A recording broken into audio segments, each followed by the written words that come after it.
spirit of reconciliation, I acknowledge the traditional custodians of country throughout Australia and their connections to land, sea and community. I pay my respects to their elders, past and present, and extend that respect to all Aboriginal and Torres Strait Island peoples today. Welcome to Totally Lit, the podcast celebrating reading, writing and creating literature. Today, I have my wonderful friend, writer and podcaster Victoria Vanstone as a guest. Victoria Vanstone is the host of Sober Awkward, a popular comedy podcast that tracks two former party animals as they navigate life without booze. Victoria started writing on the day she gave up alcohol and became a renowned oversharer on her blog drunkmummysobermummy.com. The reformed party girl is now on a mission to help others stuck in a pattern of normalised social binge drinking. Originally from Reading in the UK, Victoria now lives on the Sunshine Coast in Queensland with her brood of uncontrollable children, a rather confused dog and a very patient husband. I met Vicky a few years ago at the Rainforest Writers Retreat in the Gold Coast hinterland. If you haven't met me in real life, I'm always juggling work, writing, podcasting and the kids, and I'm nearly always running late to every event I ever go to. I'm always rushing in and out, and on this event, I rushed into the first session of the Rainforest Writers Retreat, and of course there were no seats left. So I squeezed in next to Vicky, and the rest is history. I was so thrilled to be sitting next to another podcaster, and it has been absolutely amazing following Vic's journey from being an emerging to an established author. I hope you enjoy our chat. Victoria Vanstone, welcome to Totally Lit. Thank you so much for joining me today. Thank you for having me. It's lovely to see you and hear you. It's so nice when podcasters and writers unite. I've been lucky enough to know you for a number of years now. I got to meet you at the Rainforest Writers Retreat, and I, as I always seem to do, run into an event late and plonk myself down next to someone. And serendipity brought us together. You said, "Oh, I'm a podcaster." And I said, "I'm a podcaster too." And I've been lucky enough to have you in my life ever since. So it's been wonderful to watch your journey, Vicky. And what a lovely event that is, the Writers' Retreat. Yes, once a year. I'm not sure I can go this year, but I'll definitely go again at some stage. It's definitely a wonderful place to learn and also connect with other writers that are all in various stages of their journey. You were sitting next to me with your laptop typing away on something wonderful, and I did not realize how wonderful the magic was next to me. That's but now nice. Your book is published, 1,000 Wasted Sundays. Can you tell me about the book, please? So I started writing on the day that I gave up alcohol 6 years ago. I'd always enjoyed writing, but I didn't know it was something that I was any good at. It certainly never even crossed my mind that it was something that I could make a career out of. I think my brain was a little bit numbed from many, many years of binge drinking. And it wasn't until I stopped that I started to really consider writing as a career for myself. My brain had stopped zapping in the right places, I think. And as soon as the sort of ethanol had worn off my skin, I was able to start writing about my journey and about my life, which sounds very self-indulgent, but that's what I kind of enjoyed. I like drawing from real life. That's certainly my genre, kind of biography and memoir. So I sat down the day that I gave up drinking. My brain started working again, and I started to write my memoir, which has been a sort of therapy of sorts. Sorry, my dog's climbing up on my lap. So I had heard of writing for therapy, but I'd never done it before. And it was for me like going to see a psychiatrist, seeing my story in black and white. And it took a long time to get it published. It's been a real work in progress, but I'm pleased to say it came out at the beginning of February. And what has the experience been like for you? Because on the other side, you're spending all that time writing and editing and proofing your work. Now you're on the other side where the book is published and you're out sharing your stories. And these are also your real life stories. Whereas like with my picture book, it is loosely based on myself, but it's fiction, whereas you're really putting yourself out there. How has that experience been for you? I've always been happy to share my story. I have a podcast called Sober Awkward, which is based upon my journey into sobriety. And because I am not that person anymore, I'm very, very different to who I was when I was a drinker.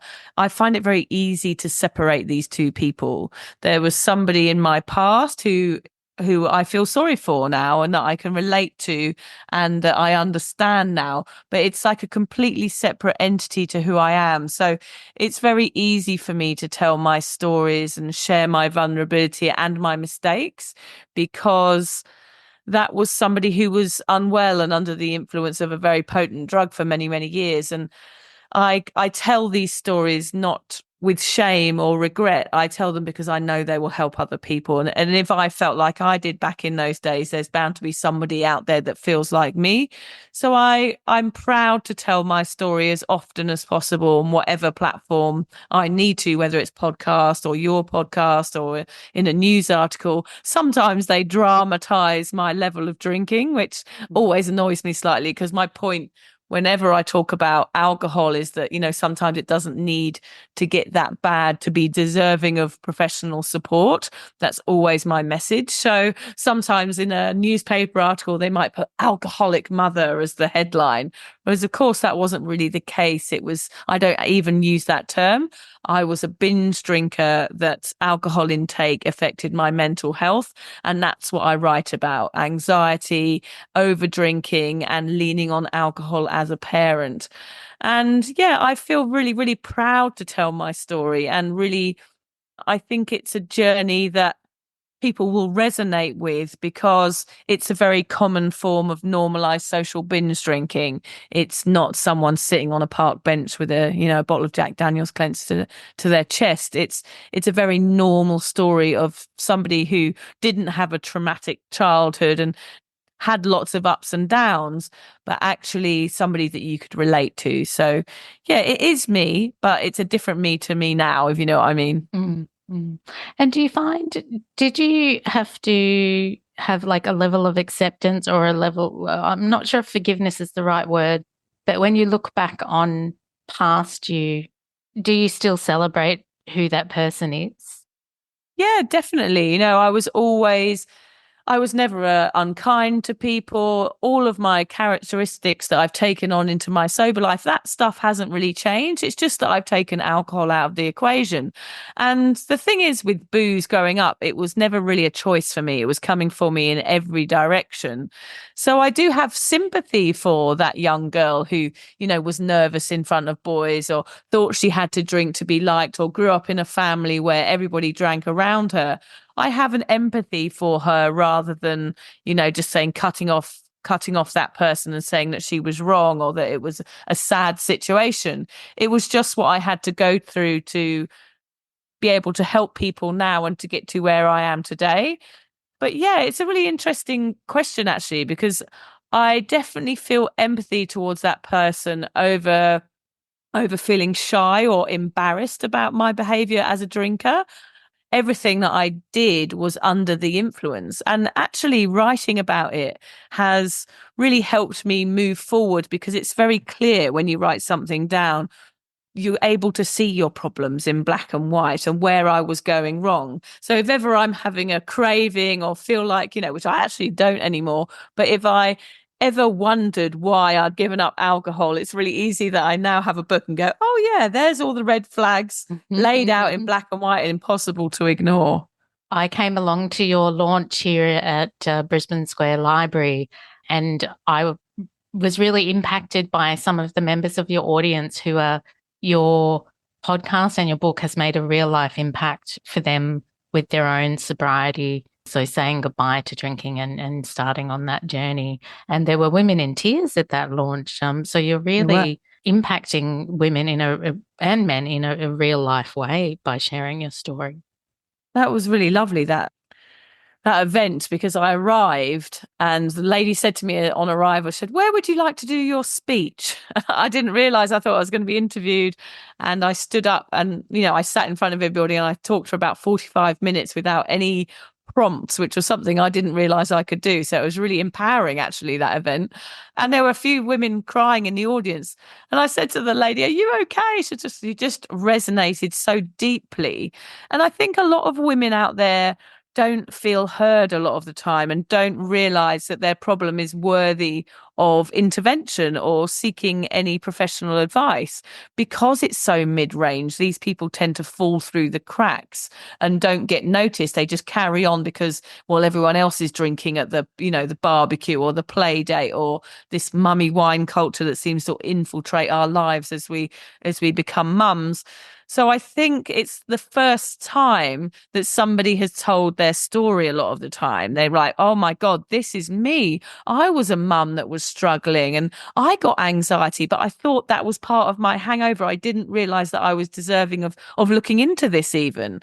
So for a lot of women, especially those women on that night, we're listening to the podcast and reading my book, they're suddenly like, "My God, this is okay to feel like this."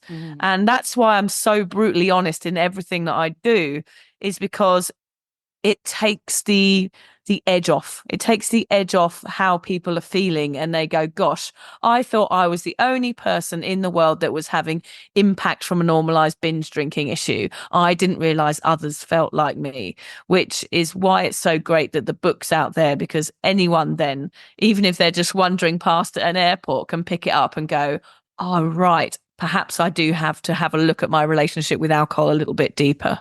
Well, I have to say too, I took my husband along to the launch and we went home with a signed copy of your book. And Mike sat down straight away and started reading. And he's not usually interested in anything that I bring home, but he's definitely been enjoying your book.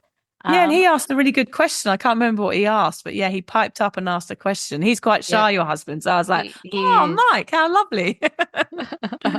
But he's also a big supporter of yours. So he was happy to open up and ask a question to Yeah, it was support great. the launch. I wanted to have a chat to you about using your writing as a tool to have a voice, because you did want to share your story and help other people that are struggling with maintaining their sobriety. You've written a lot of blogs and pieces, like you've submitted to Mamma Mia. You've used your podcast as a voice, and now you have your book. That's actually a significant body of work that you're putting together. Yeah. And did you, from the start, is that what you thought you would do with all that writing and work that you're putting together? I think I've realized, without sounding overly kind of indulgent, I I am able to put forward a message with humor a lot of the time, which means it sort of reaches the ears of people that wouldn't normally listen. And that has become kind of my secret weapon in this realm, is that I can talk about something and make it relatable and make a joke out of it. My drinking stories are funny at the end of the day. Some of them are sad, some of them are awful, some of them are cringeworthy, but a lot of the stuff I did was pretty bloody funny, even if it was a bit outrageous here and there and extreme. And I have a capability where I can make something level out. It's a bit like, for example, like the series Afterlife, or something that Ricky Gervais does. He manages to balance out the humor with some poignancy here and there. And that's what I try and do with everything. Every piece of work that I put my heart and soul into, I try and write it with a punchline at the end. And I find that I'm making it relatable by making it about the masses. My podcast and everything I do is really aimed at anyone that's ever had a hangover. It's not this extreme style of drinking, and it's not this tiny niche. It's actually everyone I've ever met. And I add a dollop of humor in there just to make it more approachable and say, look, this isn't preachy. This isn't me going to be banging on about how awful alcohol is and class A carcinogens and all that rubbish. Everybody knows that stuff. But what I am going to say is, alcohol didn't work for me in the end, and sobriety isn't boring. And I'm going to show you that. So if I can keep up that level of making a serious topic more relevant and relatable to people out there, then it pricks their ears, if you know what I mean, and it makes them listen. And so I try and always deliver it with wit and humor, like I did with my blog when I originally started writing a few years ago. So I think that's what's made it popular, and that's definitely what makes our Sober Awkward podcast popular, is that we throw a few knob jokes in here and there. Now that you're on the other side of your publication, you've been doing lots of activities. You've been on TV, you've been flying around the country, launching the book, you've been chatting to your followers of Sober Awkward. And that is lots of fun. And when you say sober life isn't boring, that's very true. But it's promoting a book is very stressful as well. How has it felt dealing with those stresses without going to alcohol? Has that been an easy process for you? Yes, totally. I don't think about alcohol anymore. It's not part of my life. So I'm so far along with it all that it's not a consideration for me. So actually stepping into all those situations without being preoccupied with it, or not even having to consider it, has been an absolute joy, because I'm able now just to step into any social situation and own it, and own my sobriety, and be my authentic self, and be genuine, and be happy with it, and not walk away with my head bowed, wondering whether I made a dick out of myself or something, an event I've been to, because that's what I used to do. But it's been really a privilege to share and meet people that have enjoyed my work. I mean, that has been so lovely. A lot of people said when I was going in to do the audiobook, I read my own audiobook and had to fly to Melbourne to do it in a studio there for a week. And a lot of people I knew that had done audiobooks were like, oh my God, this is such a drag. You're in the studio all day, and isn't it awful? But I actually loved it. That was the highlight of my last month, was going to Melbourne and doing that, because I never in a million years, this is a dream come true, this life. And I never believed, even though I've always enjoyed writing, I didn't ever imagine I would sit in a studio and record my own voice reading my own story.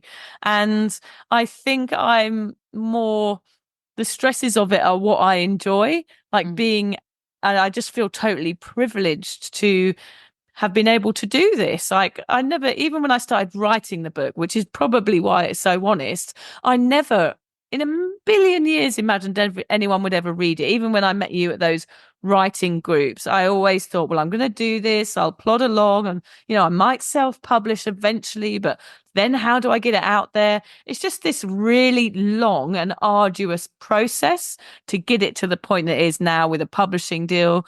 And I think the rest is just an utter joy. And I'm happy to show up anywhere and meet people and share my experiences and sign a few books for people. Like, this is the pleasurable bit. The hard yards have been done, the writing's done, and this is the fun bit. Now, listeners, I'm really embarrassed to confess this, but when Vicky told me that she had signed a contract for her book, the first thing I said was, "Congratulations, let me buy you a drink to celebrate." And I didn't even take a beat. And I felt quite embarrassed and ashamed afterwards, because I don't even remember you doing that. That's funny. It's our natural. We want to celebrate and people's wins, but we generally go, "Let's buy you a drink." But I did buy you some tea, some lovely tea instead. Yes, you did. But yes. I just wanted to encourage all our listeners that if you have a friend who is giving up, please support them and don't offer them a drink, because often, and I don't know, for those of you who haven't seen me, I'm quite a curvy lady. And there's times where I have to put quite a bit of effort into staying trim.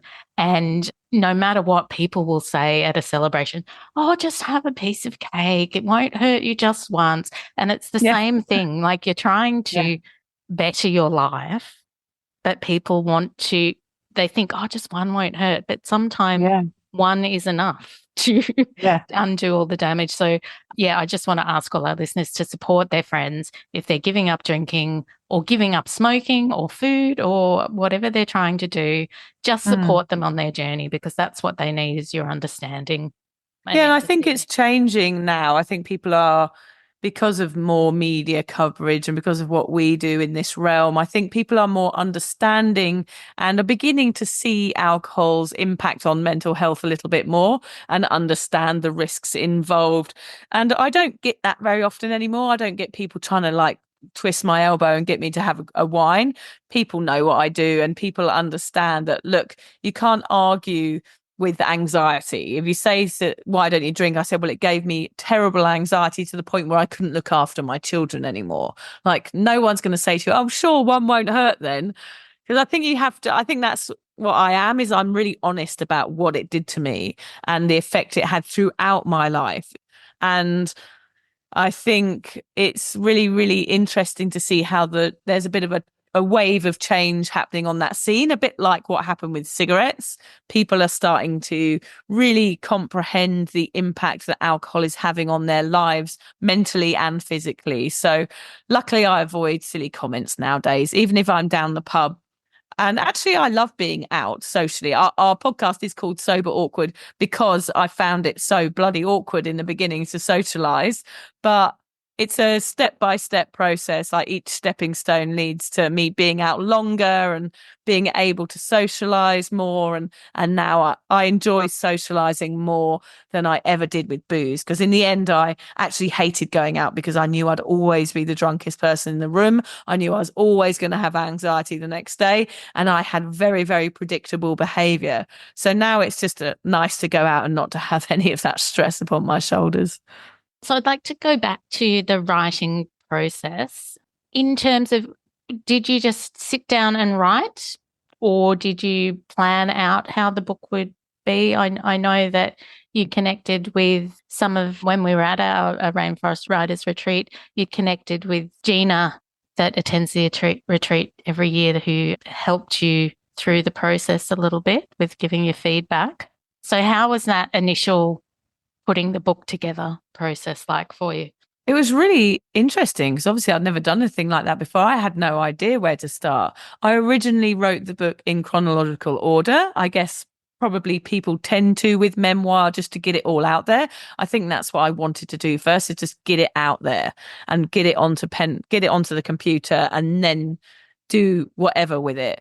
I actually sent it to a mate in New York who was working as an editor at the time, and gave her the first draft and said, what do you think of this? And I remember her sending it back saying, you've got something, but now you've got to put it in the right order. And I remember, and I know other people do this, but she said, write every chapter out on a Post-it note, put them on the floor and swap them around, and create a pattern, or not, as it were. Like, sometimes people, it can be a spiral or chronological, or, 1 year, next year. It can go in many, many different ways. And so that was a really interesting part, was just to get it in order.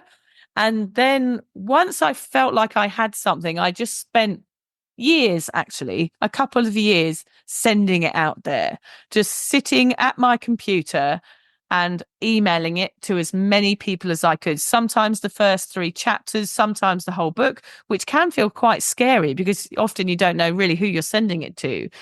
Until I got a hook, until somebody said, hello, I'm an agent and I'd like to have a look at this with you. And it was the incredible Sarah Mackenzie, who she has an agency in Melbourne. And she said, look, she read the manuscript and says, you've got something here. She says, you need to work on it, but you've got something. And I'm going to kind of walk you through this process.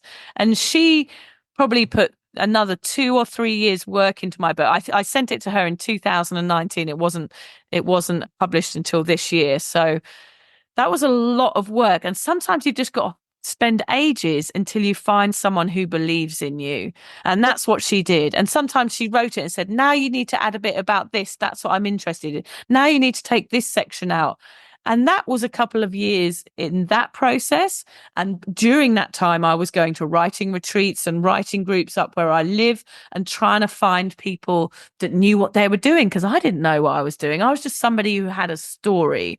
I wasn't somebody who knew how to write. I haven't got a degree. I didn't finish university, but I knew that there was a story there. And I think sometimes that's all you need. I think we can take so much time like studying the art of writing, and I don't believe that is 100% necessary all the time. It's good to know how things work and have a good editor, like I did with Gina eventually.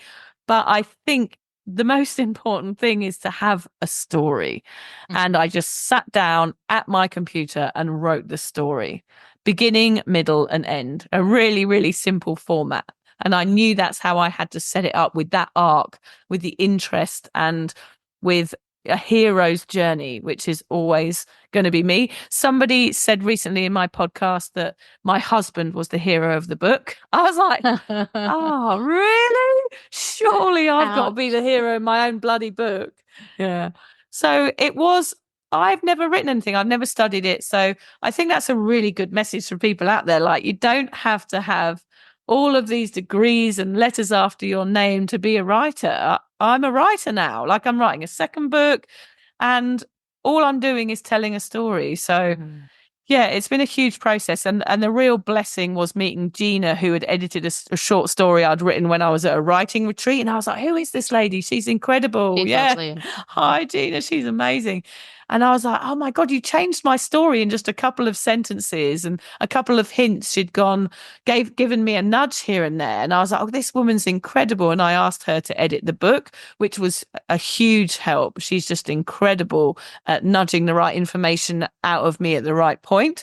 And she gets my humor, which is also very important. And so, yeah, it's just been all these incredible women that have come on board who support my message more than anything else. And to have people around you, the right people around you in this process, is really important, because I think I would have given up without them, because they were always egging me on from the sidelines going, this is good enough. You can do this. Keep going. And it has been a huge process, but I just kept on going. I think having the right mentors and the right supporters around you is really helpful. And also that element of, some people are really good storytellers, and then there are some people who are really good writers grammatically. And you really need to have a combination of a great story and then executing it well. Yes.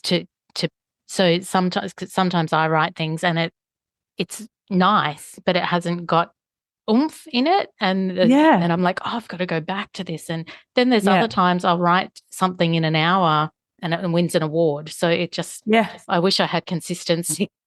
Yeah, but I think that's good now, because actually I just had a meeting with the publisher about my second book just before I spoke to you today, and I can feel now when it's not good enough. Whereas before I would have written something like, will people like it, won't they? And the bits that she mentioned, she'd just read the first draft of my second book, and she was like, what about this bit? I was like, I knew that bit was a bit loose. I thought that's kind of terms, there's kind of a feeling when something's not tight enough and you're kind of going off track a little bit and it's a bit flowery and a bit too much. And all the bits she mentioned were exactly the bits where I felt like the bottom had dropped out of a sentence here and there. So it's really good. I'm learning how to write better along with this process, because she recognized the same bits I did. So that was actually a really good result. But yeah, it's always a bit of a nerve-wracking experience being published and having to write a second book as well, because you want it to be as good as the last one and you don't want to let anyone down. And then suddenly you've got deadlines. Of course, I didn't have deadlines with the first book. It took me 6 years nearly. But now I've got deadlines and have to meet expectations, which gives it a whole new edge. And one question I've got for you, when you signed with Sarah Mackenzie and she started pitching your book, do you know how many publishers she sent that out to? I don't know. There were a few interested. I think there was 4 of the big ones interested at one point. Oh, exciting. Yeah, so there was a kind of little moment where I kind of felt like I was going to get a book deal, and it resulted in one with Pantera Press, who've been absolutely amazing from start to finish. They call themselves a kind of cultural change publisher, which fits perfectly with what I do. They're trying to put books out there that matter. So with my story about getting to sobriety, it sort of fitted perfectly well with their idea of what they want in books. So yeah, so it's a really good fit in the end. She's really good, Sarah, at finding a good fit. Vicky, I've been so proud to watch you from the time I sat next to you in our writers' retreat, and just seeing you emerging, your podcast has exploded. Now the book is exploding as well. I've loved seeing you pop up. I'm like, she's on TV. Oh, she's on Mamma Mia. Oh, she's here. She's there. Yeah. And it's been, I've been really proud to be a cheerleader as well for you. Although Yeah. I don't think you need me. You've got so many supporters.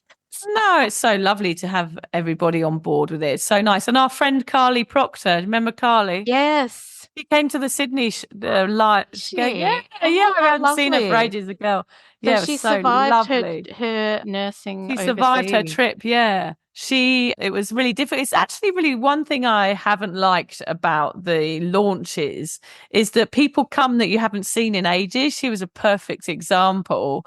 And there's a queue of people waiting to get their books signed. So you can't have time. I like having time with people. Yes. And it's the first time they've been like, can you move along? Can you move along? There's a lot of people here waiting for a book signing. And I was with Carly going, I really want to talk to you and I can't. And it felt really, really awkward to say, I just can't do it tonight. So that's something you've got to get used to is kind of like saying to people that you haven't got time for them. And there were girls there from my Sydney mothers group who were in the book, and I didn't even have time for them either, which was a real shame. So I've always made the effort afterwards to text everyone. I'm going, I'm so sorry, that was a bit awkward and a bit weird, or it's just the way these things go, and I can't speak to everyone. And that's a kind of learning curve as well, is that how to manage my time with people when I meet them, because everybody wants a piece of your time, but there's not enough hours in the day. And I think remembering, like, because I was reaching out to you a bit before the book was coming out, and you were saying, I'm a bit swamped.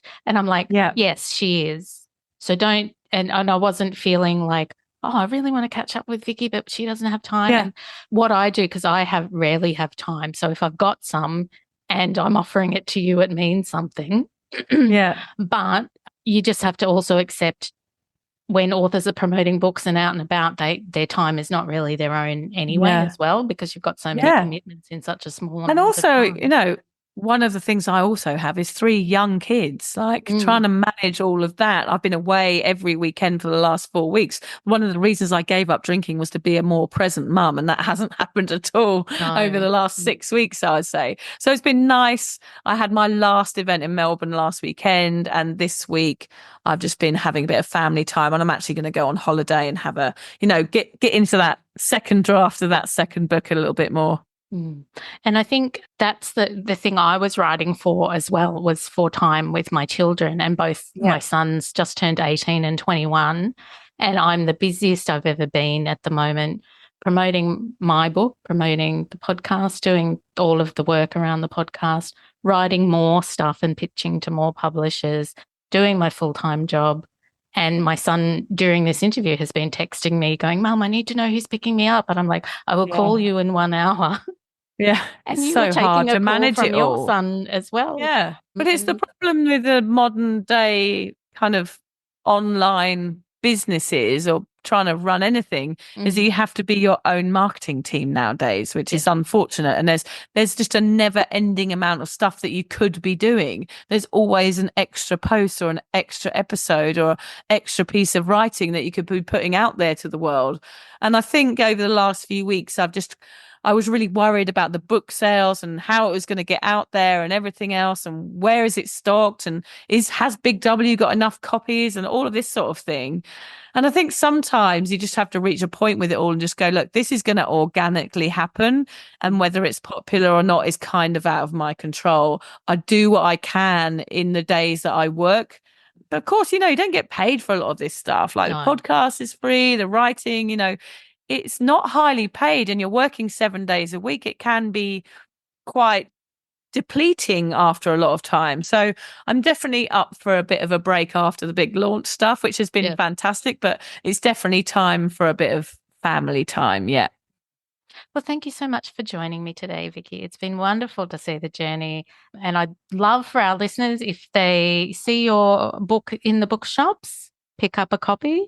You can also hear it on Audible or request it in your local library, because that's also another way that helps authors. You have to sign up, Vicky, for ELR and PLR. Yes, I've got it. Yes, I'm already signed up.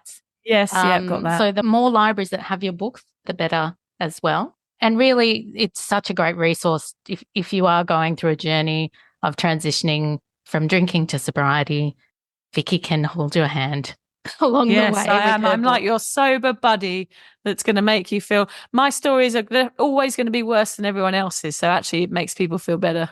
Don't worry. I give one up for the team. One terrible story, and hopefully that cures your own embarrassment about yours. Thank you for always supporting me. No problem, Vicky. Thank you for joining me today. I appreciate that you've had such a busy schedule, but this is my way of supporting you to share your book with my listeners. Thank you so much. Totally Lit is an independent podcast. You can help support us to continue to chat with wonderful Australian creatives by leaving a review on iTunes or sharing our socials with your friends. You can also make a contribution at www.buymeacoffee.com/totallylit. This will also help with equipment and podcasting platform fees. I love to interact with our listeners, so feel free to say hello either by email or social media. My email is totallylitpodcast@gmail.com, or you can find me on Facebook, Insta, LinkedIn, and Twitter. I've also created a Facebook group called Totally Lit Writing Community. It's a space to continue the conversation or share your writing successes, events, launches, and latest projects. Jump into the group and say hello. Thank you for listening to Totally Lit, and don't forget to go out into the world to read, write, create, ignite.